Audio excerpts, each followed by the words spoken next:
ఇక తెలంగాణ నీటిపారుదల శాఖ ఈఎన్సీ హరిరామ్ను ఏసీబీ అధికారులు రెండో రోజు ప్రశ్నించనున్నారు.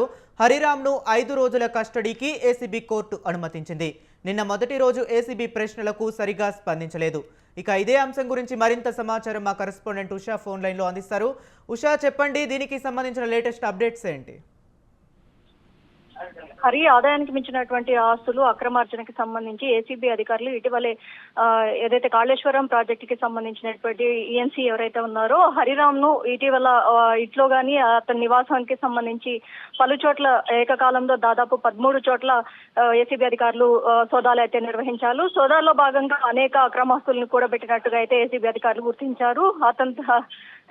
ఏసీబీ అధికారులు సోదాల్లో భాగంగా దాదాపుగా కొన్ని కోట్ల రూపాయలు కూడా జప్తు చేసినట్టుగా అయితే తెలుస్తుంది. ప్రస్తుతం అయితే ఏసీబీ అధికారులు కస్టడీకి ఇవ్వాల్సిందిగా నాంపల్లి కోర్టులో పిటిషన్ దాఖలు చేశారు. అందులో భాగంగా నాంపల్లి కోర్టు 5 రోజుల కస్టడీకి అనుమతించింది. 5 రోజుల కస్టడీలో భాగంగా నిన్న మొదటి రోజు సుదీర్ఘంగా హరిరామ్ ను విచారించారు ఏసీబీ అధికారులు.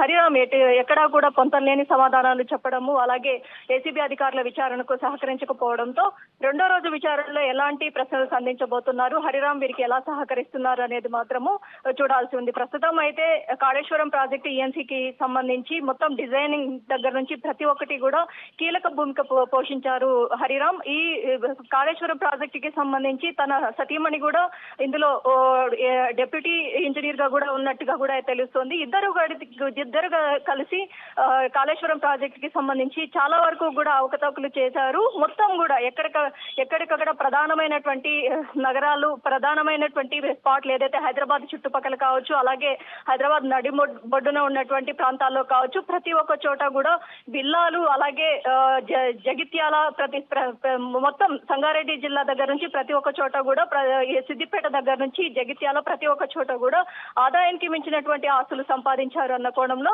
అటు ఏపీ అమరావతికి సంబంధించి కూడా కొన్ని ఆస్తులు కూడా కూడబెట్టినట్టుగా అయితే ఏసీబీ అధికారులు గుర్తించారు. మొత్తం మీద రెండు లాకర్లు దాదాపు అతనికి ఆస్తులకు సంబంధించి దాదాపు 3 లాకర్లు కూడా ఓపెన్ చేశారు ఏసీబీ అధికారులు. ఈ ఆస్తుల చిట్టాకి సంబంధించి, దస్తావేజులకు సంబంధించి పూర్తి స్థాయిలో అయితే అధికారులు అయితే ఈ రోజు రెండో రోజు విచారణలో భాగంగా ఏదైతే నాంపల్లి కోర్టు ఇచ్చినటువంటి 5 రోజుల విచారణలో భాగంగా ఈ రోజు రెండో రోజు ఎలాంటి ప్రశ్నలు సంధించబోతున్నారు, హరిరామ్ ఈ రోజైనా అధికారుల విచారణకు సహకరిస్తారా లేదా అనేది మాత్రం సర్వత్రా ఉత్కంఠగా ఉందనేసి తెలుస్తోంది. Hari, okay, right, thank you Usha.